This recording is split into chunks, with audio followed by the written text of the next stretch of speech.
Welcome to your channel for creative studies. So today we'll be looking on to the part 2 of the analysis paper that we were doing. It is of BHIE 141 we were looking on to.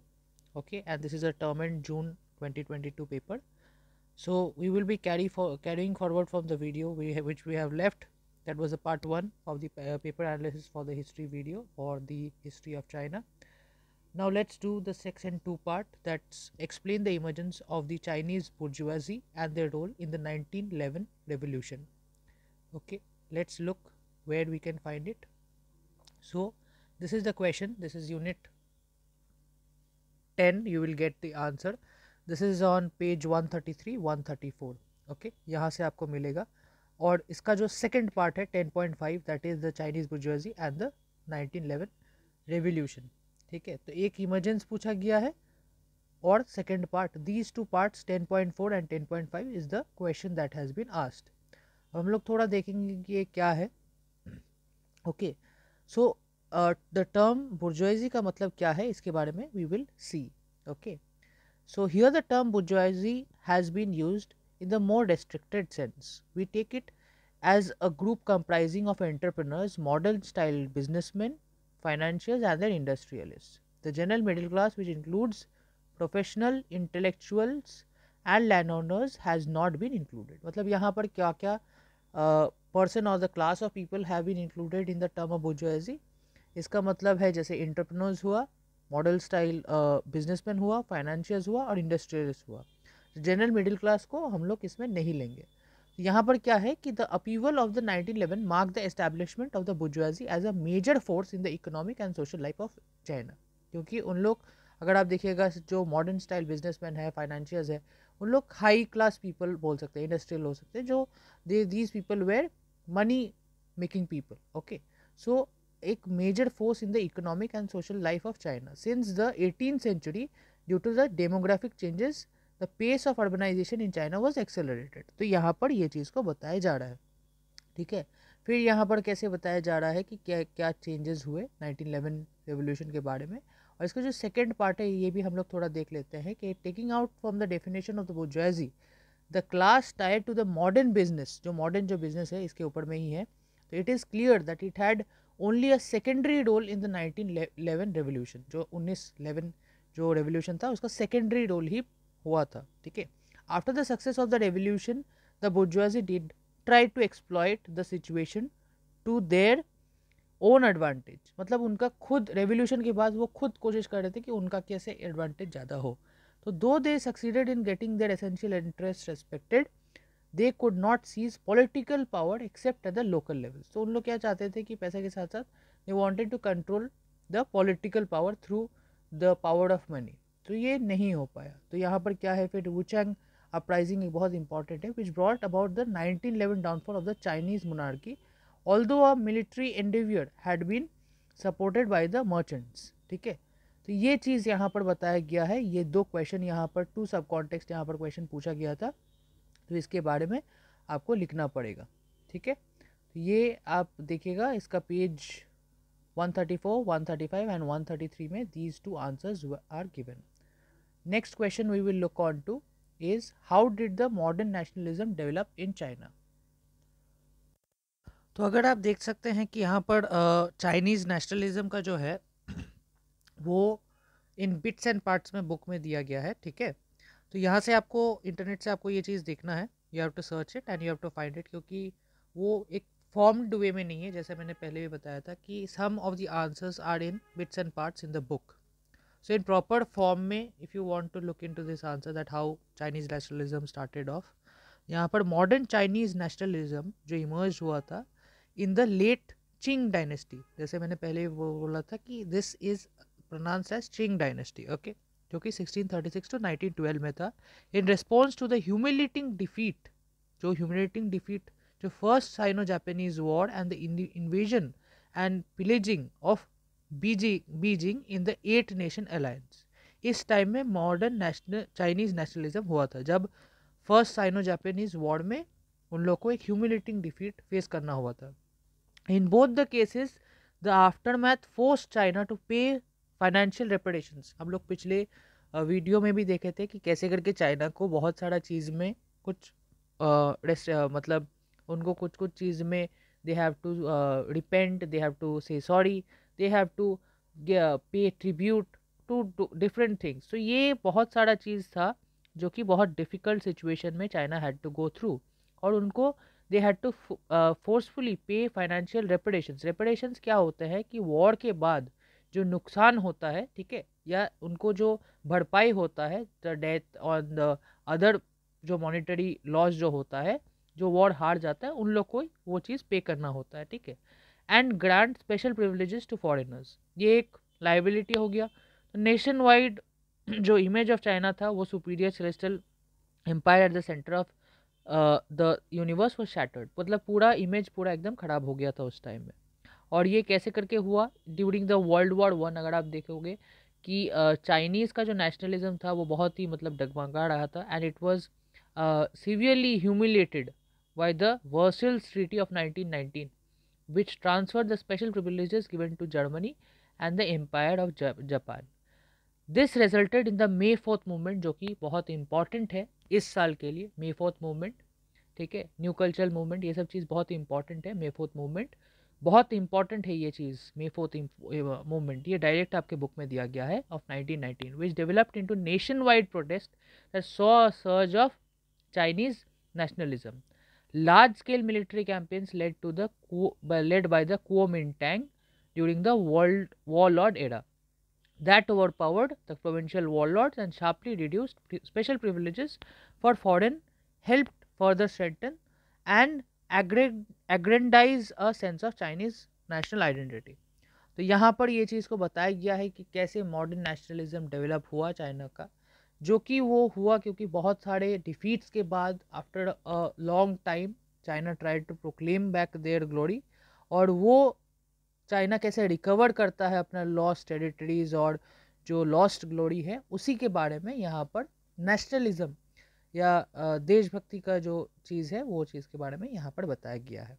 Okay, अब next question क्या है यहाँ पर? Analyse the reasons for the success of the Chinese revolution of 1949, what was it significance. ठीक है, ये question पूछा गया है। ये हम लोग देखेंगे कि क्या रीजंस थे जिससे चाइनीज रेवोल्यूशन जो था वो एक सक्सेस में बदला था, and what was it significance. As you can see कि ये 15 सब कॉन्टेक्स्ट 15.9 या आपका यूनिट 15 में आपको मिलेगा। You will get the answer in 15 unit, and significance of the Chinese revolution इसके बारे में यहाँ पर दिया गया है। Okay, the page is of 208-209। ठीक है, यहाँ पर क्या है, चलिए हम लोग एक बार ओवरव्यू देख लेते हैं। इन assessing the significance and world wide impact of the successful Chinese revolution, we must look at it from the historical perspective. Chinese revolution कैसे करके सक्सेसफुल हुआ था इसके बारे में हम लोग देखेंगे कि कैसे हिस्टोरिकल पर्सपेक्टिव में भी देखना है। ठीक है, तो both in area and population हम लोग देखेंगे कैसा है। China in 1949 was the largest country in the world, सबसे लार्जेस्ट कंट्री था 1949 में। Its territory extends to 9 million square kilometers and population, according to official statistics, was 410 million in 1939. The destruction of the old order by the successful Chinese revolutionary movement and the establishment of a people's republic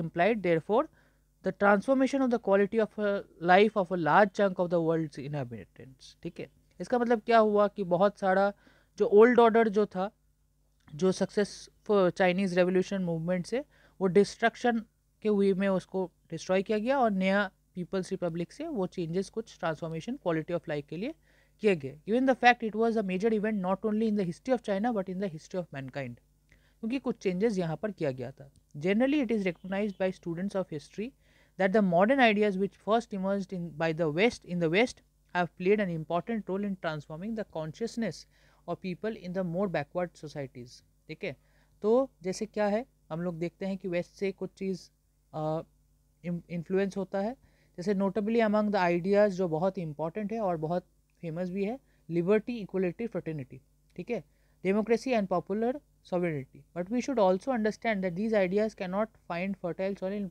vacuum, मतलब एक कोई जगह चाहिए जिसमें ये चीज़ को imply किया जाए। तो इस चीज़ के बारे में यहाँ पर लिखा गया है, एंड इट इज़ अबाउट कि कैसे चाइनीज़ रेवोल्यूशन का जो हुआ उसके बाद क्या क्या चीज़ था जिससे ये सक्सेस हुआ 1949 का, ठीक है।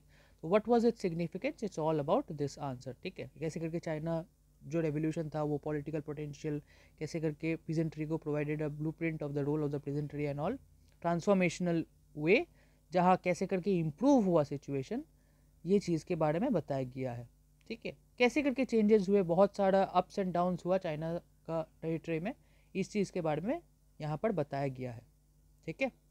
नेक्स्ट क्या है, the communist write short notes on any two of the on the following in about 200 words each. अगर आप एक चीज़ नोटिस कीजिएगा, since it's the last question, Japan वाला पेपर में there was some options like 4 question में से आपको कोई भी 2 करना होता था। यहाँ पर अभी तक जो पैटर्न जो हम लोग के पास है, which the earlier paper that came, it talks about that there is no options in the short answers, मतलब वहाँ पर 4 में से कोई भी 2 आप कर सकते थे, यहाँ पर 2 है। आइदर आप अगर ये क्वेश्चन अटेम्प्ट करते हो ये तो 2 में से 2 आपको जानना ही पड़ेगा। रिमेंबर, ये अगर करते हो तो आपको 2, क्योंकि ये 10+10 है। So if you are attending the part of that thing, please make sure that थोड़ा बहुत आप लोग को ये 2 चीज़ के बारे में पता हो, ताकि आप ज़्यादा इसमें मार्क्स स्कोर कर पाए। तो इसके बाद हम लोग क्या देखते हैं कि ये 200 वर्ड्स करके है, तो हम लोग देखेंगे communist party of China, CPC क्या है। अब अगर आप यहाँ पर देखिएगा यूनिट 12 में, ओके, सब कॉन्टेक्स्ट 12.3, ठीक है, द कम्युनिस्ट पार्टी 1921, ठीक है, इसके बारे में यहाँ पर बताया गया। Please see the date as well, बहुत इंपॉर्टेंट होता है ये डेट। तो कम्युनिस्ट पार्टी कब ये हुआ था, 1921, ये इसके बाद में हम लोग देखेंगे। ये आपका पेज बुक में 160 161 में आपको मिल जाएगा, ठीक है। क्या है हम लोग देखेंगे इसके बारे में, उसका क्या है और क्या सिग्निफिकेंस है, क्योंकि ये 10 मार्क्स का है तो आपको मेन जो बेसिक है इसके बारे में पहले बताना है, इंट्रोडक्शन। तो the study groups form during the may 4th movement, may 4th movement बहुत इंपॉर्टेंट है इस बार के लिए, ठीक है। मे 4th मूवमेंट, फिर न्यू कल्चरल मूवमेंट, इसको ये चीज़ को थोड़ा देख लीजिएगा, ठीक है। with the first attempts to spread Marxist ideas on an organized basis among the Chinese intellectuals. From the summer of 1920, communist political organizations began to be set up in different parts of China. ठीक है, first summer, from the summer मतलब 1920 communist political organisation से हम लोग क्या देखते हैं कि डिफरेंट पार्ट्स ऑफ चाइना में ये स्प्रेड होते गए, ठीक है। और यहाँ पर क्या है कि the first being found at Shanghai, with Chen Duxiu had founded the Shanghai group and he brought out in the official organ. New Youth जो है इसको establish कैसे किया गया था, it established contacts with the Communist International and the Grigory Voitinsky, a Russian communist, came as the envoy in China. In April 1921, a Chinese Comintern office was opened in Irkutsk, ठीक है। इसके बारे में यहाँ पर बताया गया कि कम्युनिस्ट पार्टी ऑफ चाइना, मतलब एक जैसे हम लोग का जैसे होता है जैसे like CPM and all those things, so वैसे ही पर्टिकुलर जैसे कांग्रेस है, BJP है, वैसे ही एक पार्टी ऑफ चाइना, इसके बारे में इसका चीज़ बताया गया है, ठीक है। When you are writing these things, इसके बारे में आपको बताना है कि इसमें क्या क्या चीज़ यूज़ होता था, ठीक है। फिर कैंटन क्या है, कैंटन सिस्टम क्या है, इसके बारे में भी आप ज़रूर से देख लीजिएगा, ये बहुत इंपॉर्टेंट है कैंटन सिस्टम। फिर ये सब चीज़ एग्ज़ाम पर्सपेक्टिव के लिए इट इज़ वेरी इंपॉर्टेंट। अभी के लिए मैंने डिस्कस किया कि क्या है, नहीं है, कहाँ से लिया गया है। I have discussed a little bit just to give the overview that where the questions are coming from, ठीक है। चलिए लास्ट क्वेश्चन को हम लोग देखते हैं कि कहाँ है, okay, and then we will be closing this session for the paper thing, क्योंकि आप लोग को भी पढ़ना है and you have to understand these things that where these questions are coming from. So the last question is the Great Proletarian Cultural Revolution, GPCR। और एक चीज़ है कि आप लोग जब इस पेपर का प्रिपरेशन कर रहे हैं तो please do see the assignment as well, because as I have said assignment से बहुत कॉमन आते हैं। जापान के टाइम में भी अगर आप देखिएगा तो आप लोग जब असाइनमेंट के लिए देखिएगा तो almost like 50 marks was common in the paper. So assignment आप ज़रूर से देख लीजिएगा, it will give you a better overview. मतलब जब भी आप प्रिपेयर करते हैं तो पहले असाइनमेंट ज़रूर से देख लीजिएगा, क्योंकि उसमें एक स्ट्रक्चर भी रहता है, ठीक है। अब हम लोग जाएंगे कि ग्रेट प्रोलेटेरियन कल्चरल रेवोल्यूशन कहाँ है, ये चीज़ के बारे में हम लोग देखेंगे।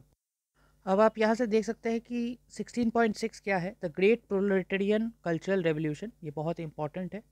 ठीक है, इसके बारे में हम लोग देखते हैं कि कहाँ है ये 16.6, यूनिट 16 में मिलेगा, 218, 219 एंड 220। ठीक है, इस पे आपको मिल जाएगा पेज में। तो हम लोग देखेंगे इसमें क्या है, जैसे यहाँ पर ideological justification of the GPCR है। ठीक है, फिर अटैक ऑन द पार्टी है, फिर अटैक ऑन इंटेलेक्चुअल्स है। रेड गार्ड बहुत इंपॉर्टेंट है, रेड गार्ड्स क्या है, शॉर्ट नोट्स के लिए बहुत इंपॉर्टेंट है, देख लीजिएगा। ठीक है, तो रेड गार्ड क्या है ये चीज़ देख लीजिएगा। कोमिन टैंक क्या है, ये सब शॉर्ट नोट्स के लिए आ सकता है। ठीक है, फिर जियांगसी के बारे में भी आप देख लीजिएगा, जियांगसी जो है उसके बारे में भी आप ज़रूर से देख लीजिएगा। तो आइए देखते हैं कि ये क्या है, what is this all about.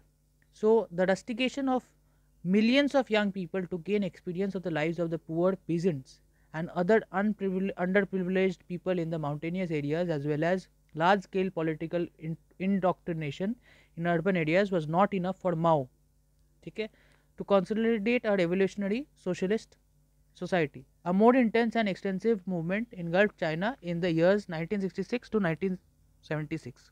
This was the Great Proletarian Cultural Revolution. एक revolution था। In comparison with this movement, the earliest campaigns and movements appear mild. मतलब दूसरे जो campaigns और movements जो थे वो उससे बहुत कम दर्जे में था, या it was much milder than this, क्योंकि इसका बहुत ज़्यादा justification है। जैसे ideological justification of the GPCR क्या है, Mao Zedong even at the end of SEM firmly believed that 17 years after liberation, socialism had not been internalized by Chinese society. He said that true socialism could not come to China because feudal and capitalist ideas have not disappeared even with the economic base being socialist. तो यहाँ पर एक continuous revolution का ज़रूरत है। वो एक माओ क्या करते थे, एक व्यू पॉइंट क्या था, बहुत इंपॉर्टेंट है, कंटिन्यूस रेवोल्यूशन। मतलब उन लोग को कंटिन्यूस रेवोल्यूशन करना है, कंटिन्यूस चेंज करना है, कंटिन्यूस उसको बेहतर करना है। ठीक है, फिर यहाँ पर प्रोलेटेरिएट क्या था, प्रोलेटेरिएट कौन थे, ये वर्किंग क्लास था। इसके बारे में भी देखिएगा तो आपको पता चलेगा। फिर क्या है, अटैक ऑन द पार्टी। इसमें क्या है 16.6.2 क्या Mao went to the extent of saying that the communist party itself had become the citadel of the bourgeoisie as capitalist rulers have wormed their way into it. मतलब जो बुर्जुआइजे जो थे, जो higher business class थे, वो कहीं ना कहीं पॉलिटिकल वे में इंटरफियर करने की कोशिश कर रहे थे। ठीक है, तो ये कहीं ना कहीं इनगल्फ करने जा रहा था। In Marxism a communist party is the vanguard of the proletariat. जो आपका प्रोलेटेरिएट अगर आप देखोगे ऊपर में ही है, वर्किंग क्लास। ठीक है, but here it was in the eyes of the own leader that the headquarters of the bourgeoisie जो है, इसके बारे में यहाँ पर बताया गया है। The important task for the proletarian revolutionaries was to bombard the headquarters. इसका मेन कारण क्या है कि मेन जो है, जो वर्किंग क्लास जो है वो इफेक्ट कैसे हो रहे हैं, जो रिच पीपल हो रहे हैं, या जो ज़्यादा मतलब हाई क्लास में हो रहे हैं, वो वर्किंग क्लास पीपल को इफेक्ट कर रहे हैं। एज यू नो दैट, मैंने पहले भी बताया था कि जो नीचे में होते हैं, या the people who are in lower class, they had to suffer more, और the middle class had to suffer more. But basically morely the thing is that the peasantry or the farmers or the middle class people had to suffer more in comparison to the political or the business class people or the bourgeoisie people, और the अगर आप Japan में भी देखोगे तो वहाँ पर जैसे जाइवाट्सु थे। ठीक है, बिजनेस क्लास का जो बिजनेस बैंक्स के बारे में अगर आप देखोगे तो जो पैसे वाले लोग थे उन लोग उतने सफ़र नहीं करते थे as compare to the middle class और द लोअर मिडिल क्लास और द पीजेंट्स और फार्मर्स ऑफ द पीपल। सबसे ज़्यादा तो पीजेंट्स, फार्मर्स, कॉमन पीपल लोग ही फेस करते हैं दिक्कत। तो ये आप जानते हो कि ये चीज़ सब जगह में ही होता है, और इस चीज़ के बारे में बताया गया है। फिर अटैक ऑन इंटेलेक्चुअल्स है, ये क्या है, capitalist and feudal elements Mao believed existed in greater numbers even outside the party. मतलब जो फ्यूडल एलिमेंट्स जो है, या कैपिटलिस्ट और फ्यूडल एलिमेंट्स है, वो आउटसाइड द पार्टी में भी एग्जिस्ट करते थे। The entire educated class of China was the main stumbling block to socialism, और ये चीज़ के बारे में बताया गया है। द रेड गार्ड्स बहुत इंपॉर्टेंट है, इसको ज़रूर से देख लीजिएगा आप लोग, व्हाट इट इज़। ठीक है, तो the GPCR is considered as one of the most bizarre political movements in modern China's history. Realizing that Mao would not get enough support for the movement from party members, Mao appealed to the youth of China to come out and take on the capitalist rulers. मतलब जो capitalist जो rulers थे उनके मतलब against उन लोग के वो माओ रिक्वेस्ट किए थे. Their task would be to purify China ideologically by criticising, condemning and attacking all bourgeoisie elements around them. Bourgeoisie element जो थे वो ऑलरेडी जैसे मैंने बताया बिजनेस क्लास पीपल है, जो मतलब बहुत हाई क्लास मतलब पैसे वाले लोग थे, उन लोग के बारे में बोलते थे. क्यों? क्योंकि they are indirectly taking power in interfering in those things. So since they were young and had uncorrupted mind, they were most suitable for the task. मतलब क्या है, जो युवा जो होते हैं या जो इंटेलेक्चुअल पीपल होते हैं, they have a sound mind. तो according to Mao wanted to do that. Responding to Mao's call, hundreds of thousands of young man, जो हज़ारों और बहुत संख्या में अगर आप देखोगे, many young men and women, mostly students, and come as young as 14 years of age, jumped into the movement. मतलब जो they were the red guards who were from all parts of China, were called red rebels by Mao. मतलब क्या हुआ कि जो students थे, common students थे, young man था, वुमेन था, उन लोग को रेड गार्ड्स बोला जाता था. ठीक है, या रेड रेबल्स भी बोला जाता था अकॉर्डिंग टू माओ. बहुत इंपॉर्टेंट है, देख लीजिएगा इसको. रेड गार्ड्स, ठीक है. They were given the task of organising the struggle sessions. मतलब स्ट्रगल सेशंस को against the so called capitalist rulers.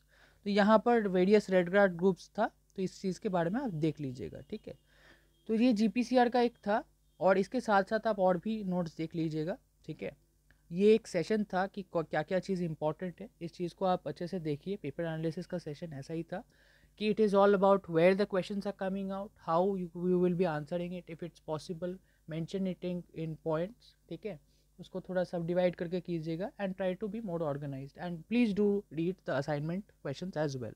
That is it from today's session. I wish you all have liked the session for this paper analysis, and please do like and subscribe if you are new to this channel. Thank you so much. Take care.